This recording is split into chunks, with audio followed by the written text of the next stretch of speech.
देखो भाई आगे देखो, 11th वाले 11th बी वाले, तुम्हारा कई दिन हो गए चैप्टर है, ख़त्म ही कर देते हैं आज।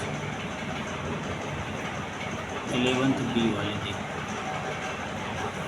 मैं वेक्टर यूनिट वेक्टर पढ़ाया ना क्लास में। अब यूनिट वेक्टर से आगे देखो क्या क्या कंडीशन बन सकती है यूनिट वेक्टर से आगे। मैंने यूनिट वेक्टर पढ़ाया है, क्या पढ़ाया मेरे भाई, यूनिट वेक्टर। तो यूनिट वेक्टर मैंने कैसे बताया, यदि मेरे पास कोई सदिश है, जिसका मतलब कोई क्वांटिटी है ए, वेक्टर ए, और उसका एकांक सदिश मैं दिखाऊंगा किससे, क्या नाम है, ए कैप से।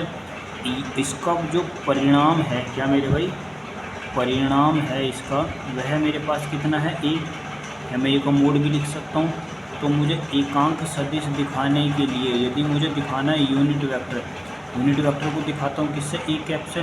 तो मैं यदि मुझे ए कैप निकालना हो तो उसके लिए मेरे पास क्या होता है, सदिश ए, मेरे पास वेक्टर ए अपॉन मोड ए का मोड भी लिखा जा सकता है, इसको बोला जाता है यूनिट वेक्टर। ठीक, इसके बाद देखो इसके बाद यदि मैं कहूँ मेरे पास लंब कोणीय एकांक सदिश है नहीं, अरे कुछ नहीं है, बस ऐसा समझ लो, ये मेरे पास x है, ये मेरे पास y है, और ये मेरे पास z है। तीन है मेरे पास, ये x है, ये y है, ये z है। यूनिट वेक्टर दिया हुआ है, इधर i कैप, इधर दिया हुआ है j कैप, और इधर दिया हुआ है मेरे भाई k कैप। ठीक, तो यदि मैं इनका मोड निकालूं, i कैप का मोड निकालूं यूनिट वेक्टर का, या j कैप का मोड निकालूं, या फिर मैं k कैप का मोड निकालूं, सबका मोड 1 आता। क्या आता मेरे भाई, सभी का मोड 1 आता। ठीक, यदि मैं कहूँ मुझे वेक्टर जोड़ने हैं, क्या जोड़ने हैं, तो मुझे वेक्टर जोड़ने, तो इसमें टॉपिक ऐसा लिख लो, सदिशों का योग, सदिशों का योग। मान लो दो वेक्टर मैंने जोड़े, एक वेक्टर मेरे पास ए है एन, और दूसरा वेक्टर मेरे पास वी है। तो इनका परिणाम यदि मैं रिजल्ट निकालूंगा तो वेक्टर आर बराबर मेरे पास हो जाएगा वेक्टर ए और प्लस का वेक्टर बी। बस एक मेरे पास इसकी ज्योमेट्रिकल मेथड भी होता है। ज्योमेट्रिकल मेथड का मतलब यदि मैं रिजल्टेंट निकालूं, मान लो मेरे पास कोई वेक्टर ए है जिसकी डायरेक्शन इधर को है, इसी में वेक्टर मेरे पास दूसरा है जिसकी डायरेक्शन मेरे पास किधर को, मेरे भाई बी पी है। ये मेरे पास मान लो ए है, तो रिजल्टेंट किधर को दिखाऊंगा, मैं इधर को दिखाऊंगा। ये मेरे पास रिजल्टेंट वेक्टर हो जाएगा आर, ये मेरे पास ए है। बस आगे देखो, यदि दो वेक्टर मेरे पास ऐसा भी कह सकता हूँ, देखो समान वेक्टर है, या मैं ये भी कह सकता हूँ समान सदिश होते हैं। समान सदिश कैसे पहचानोगे, जिनके परिणाम और दिशा, दिशा देखो उल्टी भी हो सकती है और दिशा विपरीत भी हो सकती है। समान दिशा में है और समान ही परिणाम है, तो वेक्टर मेरे पास समान होंगे। जैसे ए वेक्टर लिख दूँ और दूसरा भी वेक्टर ए लिख दूँ, या फिर मैं ऐसे लिख सकता हूँ, वेक्टर दो सब वेक्टर हो गए मेरे पास, वेक्टर ए और वेक्टर बी बराबर, मैं इसे लिख सकता हूँ वेक्टर बी और प्लस का वेक्टर ए। मैं ऐसे भी लिख सकता हूँ इसको। ठीक, अब आगे देखो, एक मेरे पास ज्योमेट्रिकल मेथड भी होता, एक एनालाइजिंग मेथड भी होता। अब जरा देखो, मेरे पास एनालाइजिंग करते हैं हम दो मेथड उसके बीच में। मान लो मेरे पास दो वेक्टर हैं, क्या है मेरे भाई, दो वेक्टर हैं। अब हम त्रिभुज सदिश योग लगाते हैं कि यदि दो मेरे पास मेथड हैं, तो देखो ये क्वेश्चन आ भी सकता है और क्वेश्चन बूझ भी सकता है। थ्योरी लिख लो इसकी, है इसकी थ्योरी तुम्हें लिखना है, सदिशों का परिणाम और उसके बीच में परिणाम वेक्टर, ऐसे लिखो परिणात्मक, हाँ परिणाम में तक सदिश, कैसे लिखोगे उसके लिए। मान लो मेरे पास दो सदिश हैं, मुझे उनका रिजल्टेंट निकालना है। तो रिजल्टेंट निकालने के लिए ये मान लो, ये मेरे पास बिंदु हो गया, और ये ओ, ये मेरे पास वेक्टर बी है, ये मैंने बनाया वेक्टर की डायरेक्शन में इधर को, ये मेरे पास वेक्टर ए है। ठीक, ये वेक्टर मेरे पास क्या है, बी है। रिजल्टेंट निकालने के लिए मुझे किसी एंगल की यूज करना पड़ेगा, है भाई। अब ये जो रिजल्टेंट निकालूंगा, मान लो ये मेरे पास अभी डैश में, ठीक, मैंने ये वाला एंगल नीचे ले लिया, बिल्कुल एकदम सेम रिस्पेक्ट, यहाँ से मान लो ये कौन थीटा है, रिजल्टेंट वेक्टर के लिए भी कौन थीटा ही बनेगा, क्यों भाई, ये कौन मान लो अल्फ़ा है, अल्फ़ा मुझे कौन कहाँ मिलेगा यहाँ पर, लेकिन हमें अभी इसकी ज़रूरत नहीं पड़ेगी। रिजल्टेंट वेक्टर मेरे पास हो, इसे मान लो क्यों, इसे मान लो पी और इसे मान लो मेरे भाई टी। ठीक, अब ए और बी का जो मेरे पास परिणाम सदिश है, मेरे पास दो सदिश हैं और उसका जो परिणाम सदिश है वो वेक्टर आ रहा है। तो प्रूव करके देख लें। मैं इस बात को जानता हूँ, इस पॉइंट को मान लो एस, कि जो ओ एस पाइथागोरस प्रमेय इस बात को कहती है कि ओ एस बराबर मेरे पास होता है ओ टी का स्क्वायर और प्लस मैं लिख सकता हूँ इसे टी एस का स्क्वायर। ठीक, बस डेरिवेशन ही देखना है और न है इसमें कुछ भी, कभी दिमाग लगो ये है वो है ऐसा वैसा कुछ नहीं है मेरे भाई है। अब ज़रा देखो, यदि मुझे क्या चाहिए, टी एस की हम पहले बात करते हैं मेरे भाई, किसकी, टी एस की, क्योंकि मुझे ये वाली वैल्यू चाहिए। इस वाली वैल्यू को टी एस के बराबर मैं इसके भी लिख सकता हूँ, लिखा जा सकता। अब मैं इतनी जानता हूँ कि मेरे पास ओ एस बराबर कितना है आर, ओ टी बराबर मेरे पास कितना है ओ टी। ज़रा ध्यान से देखो ओ टी कहाँ है, ये मेरे पास ओ है, ओ और टी की वैल्यू है मेरे पास कितनी हो जाएगी, एक तो मेरे पास ओ पी हो जाएगा और एक मेरे पास हो जाएगा पी टी। ठीक, इसके दो वेक्टर होंगे, ओ पी तो मेरे पास सीधा सीधा है, तो ओ पी को कितना लिख सकता हूँ मैं, खाली ओ पी अभी लिखो, और इसको लिख सकता हूँ पी एस को लिख सकता हूँ। देखो मेरे पास पी और एस की वैल्यू है, पी एस को मैं दो कंपोनेंटों में तोड़ूंगा, ये क्षैतिज है तो कॉस थीटा, ये मेरे पास ऊपर में ऊर्ध्वाधर है तो कॉस थीटा, ये क्षैतिज है तो साइन थीटा, लेकिन मुझे चाहिए किसकी वैल्यू, इसकी वैल्यू।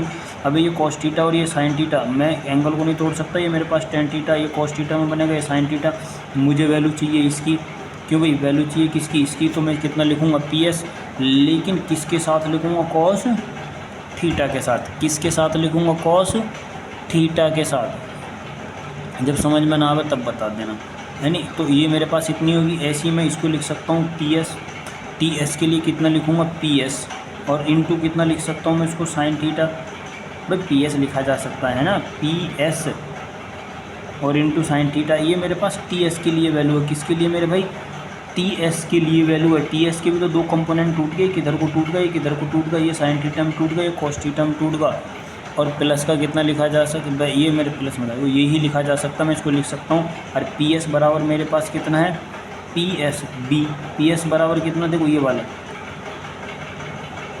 पी एस बराबर मेरे पास कितना है, पी एस कहाँ पहुँच गए हम, हाँ पी एस बराबर ये वाला वेक्टर कितना मेरे भाई बी, तो मैं से कितना लिख सकता हूँ बी और इनटू साइन थीटा। ऐसे ही मैं इसको लिख सकता हूँ, ज़रा ओ टी का देखो, इसके लिए कितना लिख सकता हूँ मैं, इसको लिखा जा सकता ओ पी बराबर कितना, ओ पी बराबर मेरे पास ए है, तो मैं इसे लिख सकता हूँ ए प्लस का पी एस बराबर देखो कितना है पी और एस, पी और एस मेरे पास ये रहा। पी एस को मैं कितना लिख सकता हूँ, ये मेरे पास किसके बराबर है, बी के बराबर है, तो मैं इसे लिख सकता हूँ बी और इनटू कितना लिखा जा सकता है इसको कॉस थीटा, कितना लिखा जा सकता है कॉस थीटा, लिख लेना इसको, मैं बोल रहा हूँ कॉस थीटा। लेकिन मैं रिजल्टेंट ये भी जानता हूँ आर बराबर कितना लिख सकता हूँ, रिजल्टेंट मेरे पास दो हैं, ओ टी का स्क्वायर, ओ टी कितना निकल गया है ए प्लस का बी और इनटू कॉस स्क्वायर थीटा, तो यहाँ पे लिख दूँ ए प्लस का बी और इनटू कॉस थीटा, और इसका कर सकता हूँ कितना मैं स्क्वायर, और प्लस का इसे कर सकता हूँ बी साइन थीटा और इसका भी स्क्वायर, क्योंकि टी एस बराबर कितने निकल गया बी साइन थीटा। तो रिजल्टेंट मुझे यदि आर निकालना है तो कितना कर दूँ भाई ए का स्क्वायर और प्लस इसको कर दो बी का स्क्वायर और इनटू कॉस स्क्वायर थीटा, और प्लस का दोनों की गुणा करो और सबकी दोगुना कर दो और इनटू कॉस थीटा, और प्लस का मैं ऐसे कर सकता हूँ बी स्क्वायर और इनटू साइन स्क्वायर थीटा। ये मेरे पास ए स्क्वायर है, ये मेरे पास बी स्क्वायर है।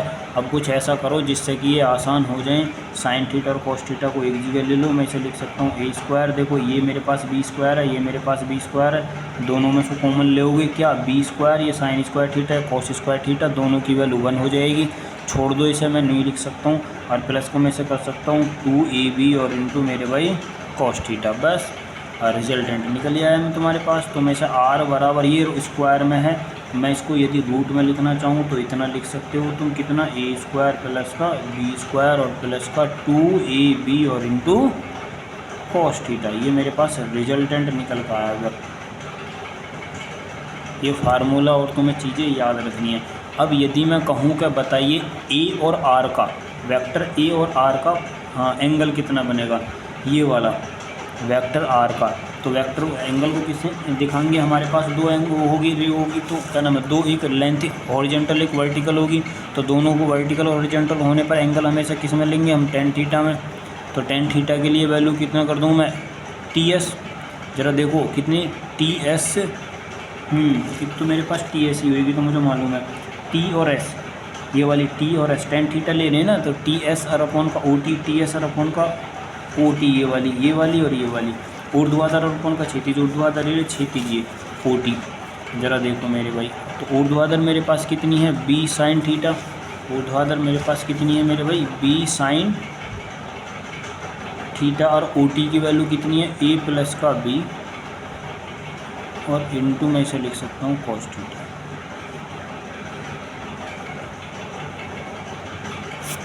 आगा जो बस करना इसमें कुछ नहीं है, सदिशों का घटाना भी आएगा।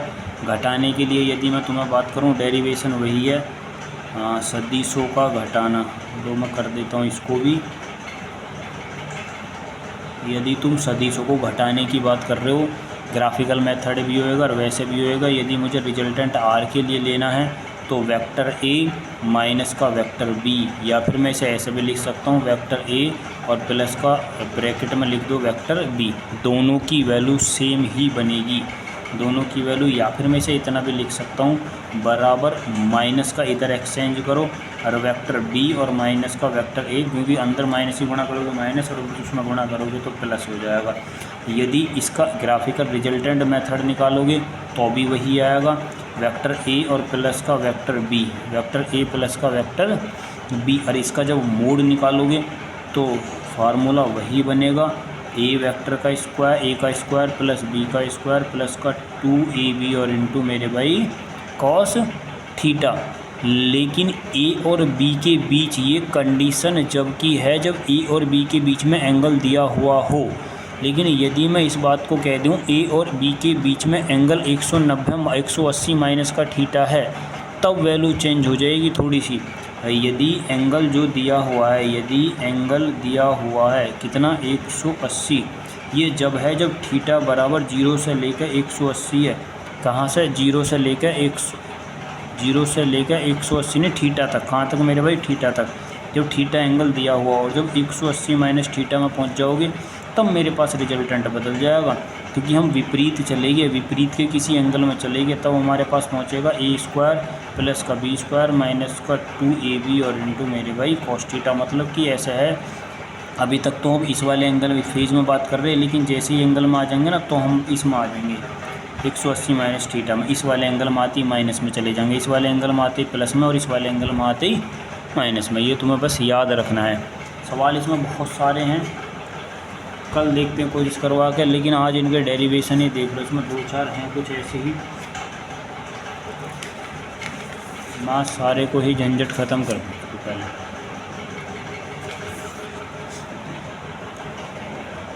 और देखो कोई ऐसा डेरिवेशन इसमें दे रखा हो, सदिशों को तोड़ने का भी एक अलग अलग प्रावधान है।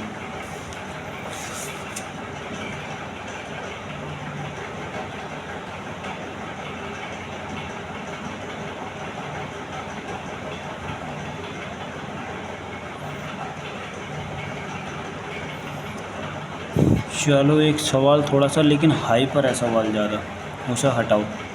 अब देखो मैं सदिशों को तोड़ने का एक वो करते हैं। यदि हमारे पास कोई सदिश, हम उसको वियोजित का मतलब है, हाँ वियोजित सदिश है।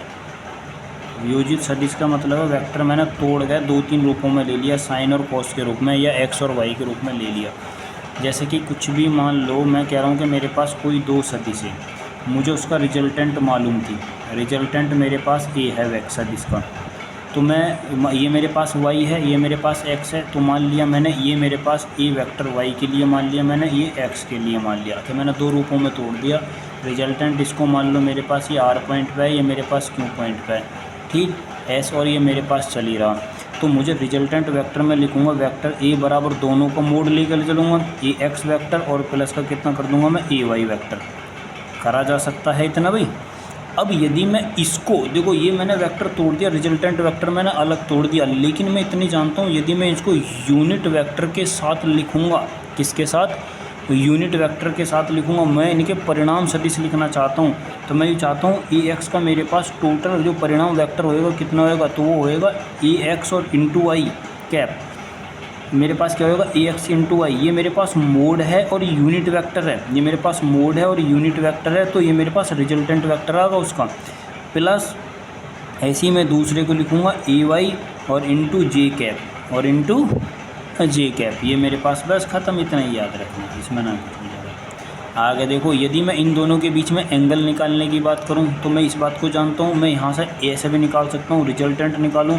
इसके लिए रिजल्टेंट पूरा निकालूंगा तो मेरे पास कितना हो जाएगा, ए एक्स स्क्वायर और इंटू ए वाई का स्क्वायर, क्योंकि मैं इस चीज़ को जानता हूँ कि ए एक्स बराबर मेरे पास कितना होएगा, ए कॉस थीटा होएगा, और मेरे पास दूसरा जो होएगा ए वाई, इसी में जो लिखूँगा वह मेरे पास होएगा ए साइन थीटा। ऊर्ध्वाधर ये और क्षैतिज ये, साइन टी जब इनका वर्ग करूँगा cos sine square cos square बराबर है, तो रिजल्ट मेरे पास यही निकल कर आएगा। यदि मैं इनके बीच का एंगल निकालना चाहूँ, दोनों को जो मैंने वियोजित करे हैं, तोड़े हैं, तो उनके बीच में एंगल मैं लूँगा कितना, tan थीटा। हमेशा जब भी tan थीटा निकालो तो y का परिणाम और अपन का x का परिणाम रख दो, जब कुछ ना ध्यान आवे ना तो ये समझ लो y का परिणाम और x का परिणाम। y अक्ष पर क्या है मेरे भाई, साइन थीटा, x अक्ष पर क्या है, कॉस थीटा। तो ये मेरे पास क्या है, कॉस थीटा, और ये मेरे पास क्या है मेरे भाई, साइन थीटा। तो मैं इस बात को कह रहा हूँ कि y का परिणाम कितना है मेरे भाई, साइन थीटा। y का परिणाम कितना मेरे भाई, साइन थीटा। इसका परिणाम कितना मेरे पास, कॉस थीटा। बराबर मैं कितना लिख सकता हूँ इसको, tan थीटा, ठीक। या फिर मैं थीटा बराबर इतना भी लिख सकता हूँ, tan इनवर्स, और इनटू मैं इसे लिख सकता हूँ ए वाई और अपॉन का ए एक्स। ये भी मेरे पास एक रिजल्ट निकल कर आता, ठीक भाई। और कोई अब अगर कुछ पॉइंट से लिख लो, 2-4 पॉइंट हैं, उन्हीं को नोट करके लिख लो। देखो, यदि मैंने वेक्टर को वियोजित करा किसमें, ए एक्स वेक्टर में, मैं इसका परिणाम पूरा वेक्टर और परिणाम के साथ कैसे लिखूँगा, उसका परिणाम और इनटू उसका यूनिट वेक्टर आई। भाई मैं तीनों उसमें फेज में तोड़ सकता हूँ, या ए वाई मुझे लिखना वेक्टर में लिखना है, ये वेक्टर में कल, तो बराबर कितना लिख सकता हूँ मैं, ए वाई, और इनटू कितना लिख सकता हूँ, जे कैप।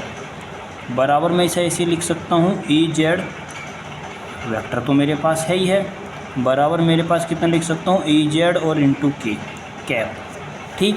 मैं रिजल्टेंट लिखूँगा तो मेरे पास कितना हो जाएगा, ए वेक्टर बराबर मेरे पास कितना हो जाएगा, ए एक्स और इंटू आई कैप, प्लस का मैं इसे लिख सकता हूँ ए वाई, और इंटू मैं इसे लिख सकता हूँ जे कैप, और एक मेरे पास लिख सकता है ए जेड और इंटू के कैप, सीधी। और इसका यदि मैं परिणाम विदाउट उसमें लिखूँ मैग्नीट्यूड के साथ, विदाउट डायरेक्शन, तो स्क्वायर कर दो, तो कितना लिख सकता हूँ, ए एक्स स्क्वायर प्लस का ए वाई का स्क्वायर और प्लस का ए जेड का स्क्वायर, बस। अब यदि मान लो मैं इस बात को कहता हूँ सदिश वेक्टर मेरे पास है, दूसरा पॉइंट लिख लो, यदि मेरे पास वेक्टर ए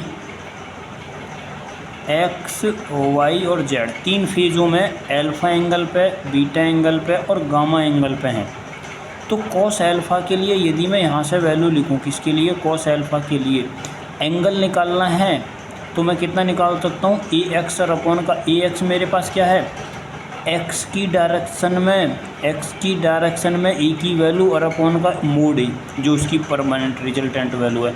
दूसरा लिख सकता हूँ मैं कॉस बीटा बराबर कितना लिखा जा सकता है, ए वाई और अपॉन का ए, या फिर मैं इसे लिख सकता हूँ कॉस गामा बराबर कितना लिखा जा सकता है, ए जेड और अपॉन का वाई, ठीक। इतना भी इसको लिखा जा सकता है। अब ज़रा एक पॉइंट और देखो इसमें ही, तीसरा पॉइंट ये देखो, यदि मेरे पास वेक्टर दे रखा है ए वेक्टर, यदि मैं इसको ए एक्स और किसमें की लिख रहा हूँ कैप, और प्लस का मैं इसे लिख सकता हूँ ए वाई, और इंटू कितना लिखा जा सकता है, जे, इसको लिखा जा सकता है ए जेड और इंटू के। या फिर मैं वेक्टर बी बराबर लिख रहा हूँ, वेक्टर बी बराबर मेरे पास कितना हो जाएगा, बी एक्स और इंटू आई, और प्लस का मैं लिख सकता हूँ बी वाई और इंटू जे, और प्लस का बी जेड और इंटू के कैप लिखा जा सकता है। मुझे यदि ये दोनों वेक्टर जोड़ने हैं तो मुझे जोड़ने के लिए क्या काम करना पड़ेगा, ए एक्स और प्लस का बी एक्स, दोनों की एक रिजल्टेंट वैल्यू लो, कैप वाले सेम में उसमें ले लो कॉलम में, मैं इसे लिख सकता हूँ ए वाई और प्लस का नहीं बी वाई और प्लस का बी वाई, ये वाला मेरे पास दूसरा, अच्छा ये वाई वाले हैं ना, तो ए वाई और इंटू बी वाई और इंटू जे कैप, और प्लस का लिखा जा सकता है ए जेड, और प्लस का कितना लिखा जा सकता है बी जेड, और इंटू के कैप। यदि मैं इनको घटाने की प्रोसेस पर आऊँ, किसकी पे मेरे भाई, घटाने की प्रोसेस पर, तो मैं इसे लिख सकता हूँ ए एक्स और माइनस का बी एक्स और इंटू आई कैप, और प्लस का लिखा जा सकता है मेरे भाई ए वाई और माइनस का बी वाई, और इंटू क्या लिखा जा सकता है जे कैप, और प्लस का मैं इसे लिख सकता हूँ ए जेड और माइनस का बी जेड, और इंटू क्या लिखा जा सकता है के कैप लिखा जा सकता है। बस आगे देखो मेरे भाई, बाकी मोड़ कोड़ बहुत सारे हैं इसमें, बहुत सारी कहानियाँ, सवालों को एक साथ करवाएंगे। अब हम सारे के सारे सवालों को एक साथ करवाऊँगा मैं। अब गुणनफल की बात करते हैं। दो सदिशों का मुझे गुणनफल लेना।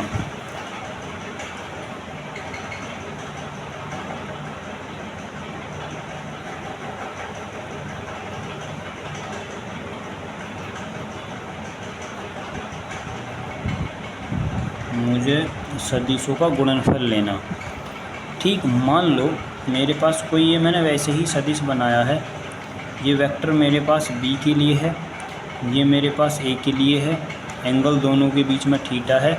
यदि मैं इन दोनों का मल्टीप्लिकेशन करूं तो मैं इसे करूंगा a vector dot b vector बराबर लिखूंगा मैं ए बी और इंटू कॉस थीटा।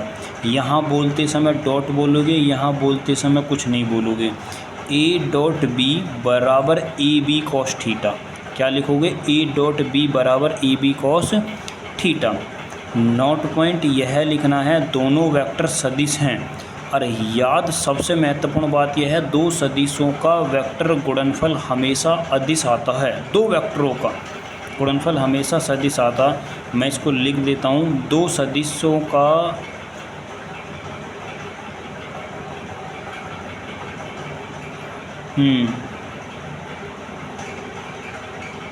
ऐसे ही लिखो, दो सदिशों का गुणनफल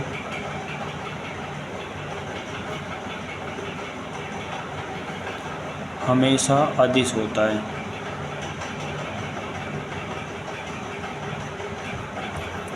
ठीक, मैं यदि ऐसा भी कहूँ ना गुणनफल में, देखो जैसे ए डॉट बी वेक्टर के साथ बराबर बी वेक्टर ए वेक्टर भी लिखा जा सकता है, क्योंकि गुणनफल है, किधर को भी लिख दो, कैसे भी लिख दो, उसमें कोई इशू नहीं है। या फिर मैं एक डिस्ट्रीब्यूशन लॉ के अनुसार भी एक मेरे पास ऐसे भी लिख सकता हूँ मैं, जैसे कि मेरे पास वेक्टर ए है, मैं इसे लिख सकता हूँ बी प्लस का सी वेक्टर बराबर A dot B vector plus का ए वेक्टर और सी वेक्टर, ऐसे भी लिखा जा सकता है। अब यदि मैं कहूँ कि मेरे पास दोनों वेक्टर लंबवत हैं, थीटा बराबर मेरे पास, भाई मैं क्रॉस में लिख रहा हूँ तो इतना तो लिखा जा सकता है। यदि मैं थीटा बराबर 90 कर दूँ तो कितना हो जाएगा, ए वेक्टर बी वेक्टर बराबर कितना लिखा जा सकता है, ए बी और इंटू कॉस थीटा बराबर कितना करा जा सकता है, 0। इसका मतलब लंबवत हो गए। जब दो 90 का मतलब लिखा मैंने लंबवत, जब दो सदिश लंबवत हों तो उनका अदिश हमेशा शून्य होएगा, अर्थात 0 होएगा। नोट करके कुछ नहीं लिखना, बस इतना ही लिखना है कि कॉस 90 की वैल्यू मेरे पास कितनी होती है, 0 होती है, इसीलिए ए बी बराबर 0 हो गया बस। लेकिन यदि मैं ये कहूँ थीटा बराबर, यदि मैं कितना रख दूँ, 0 रख दूँ, थीटा बराबर 0 रख दूँ तो ए डॉट बी बराबर मेरे पास कितना निकल कर आएगा, तो मैं इसे लिख सकता हूँ ए बी और इंटू कॉस 0 बराबर, मैं इसे लिख सकता हूँ ए बी डॉट 1 बराबर कितना लिखा जा सकता है, ए बी। ऐसे ही मेरे पास थीटा बराबर कितना होता है, यदि मैं 180 रख दूँ तो वेक्टर ए और वेक्टर बी बराबर कितना लिखा जा सकता है, ए बी और इंटू कॉस 180 बराबर, मैं इसे लिख सकता हूँ ए बी और इंटू माइनस का 1 बराबर कितना लिखा जा सकता है, माइनस का ए बी, माइनस का ए बी। इसका मतलब वेक्टर मेरे पास क्या हो गए, और रिवर्स हो गए।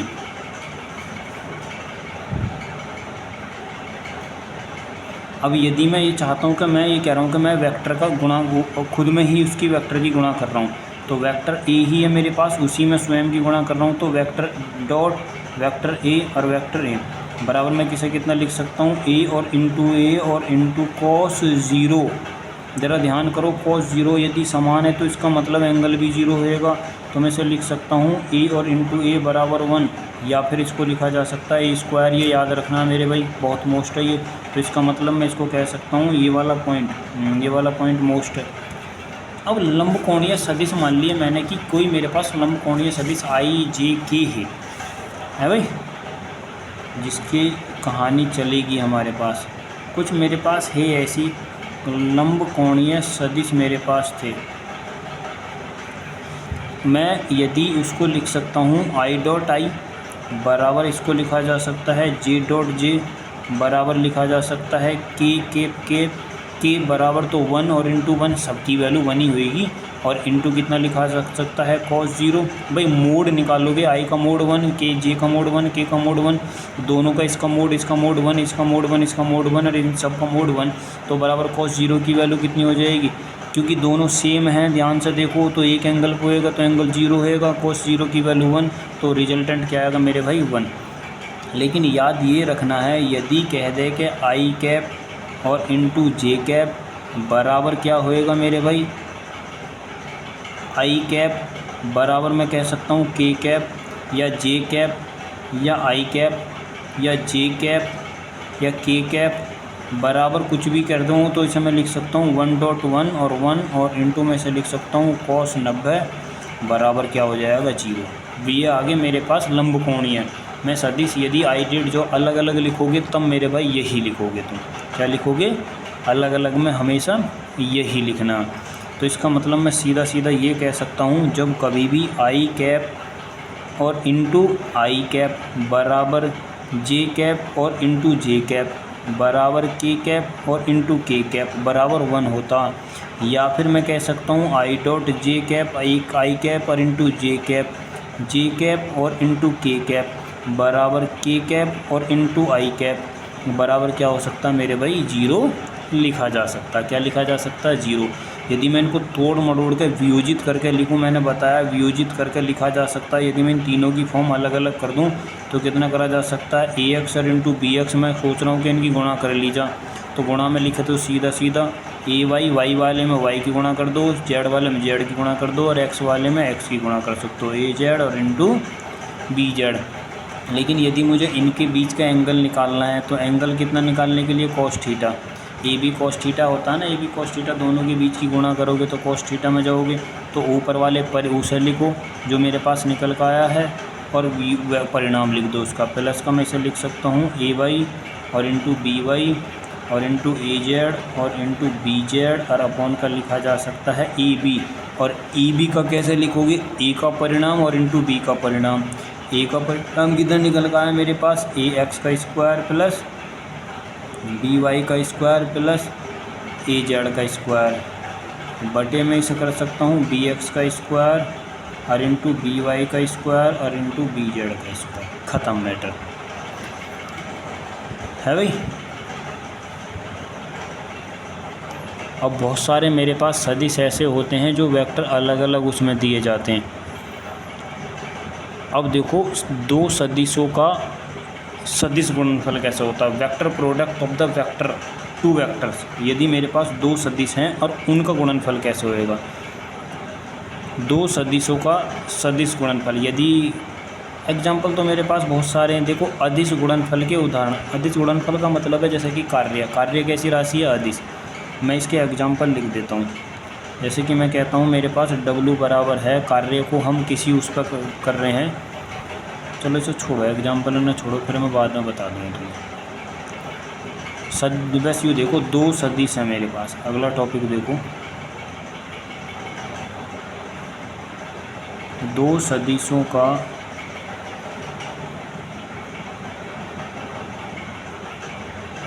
सदिश गुणनफल। जब दो सदिशों के सदिश गुणनफल की बात कहते हो तो इसका मतलब है वो क्रॉस की बात कर रहा है। तो बहुत मेथड है आगे पीछे, लेकिन तुम्हें जाने की ज़रूरत नहीं है। तो मैं इसे लिख सकता हूँ AB और इंटू साइन थीटा। क्या लिखा जा सकता है, AB और into sine theta. A cross B बराबर AB और इंटू साइन थीटा। परिणात्मक कैसे लिखोगे, A क्रॉस B वेक्टर के साथ मोड निकालोगे AB और इंटू साइन थीटा। बस अब यदि मैं इस बात को कहता हूँ कि थीटा बराबर कितना, थीटा बराबर मेरे पास कहाँ है, 0 से लेकर 180 के बीच में है, ठीक। तो याद रखना साइन नेगेटिव नहीं हो सकता, परिणाम ऋणात्मक नहीं हो सकता कभी भी, रिजल्ट कभी भी नेगेटिव नहीं आएगा, ऑल पॉजिटिव आएगा। क्या आएगा मेरे भाई, ऑल पॉजिटिव। बस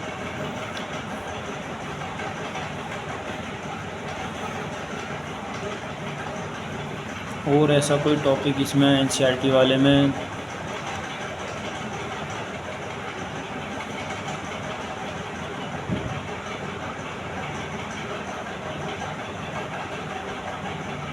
सब सेम है, कोई नहीं, कोई कहीं नहीं जाएगा, बस क्रॉस का और उसका डॉट का तुम्हें याद रखना।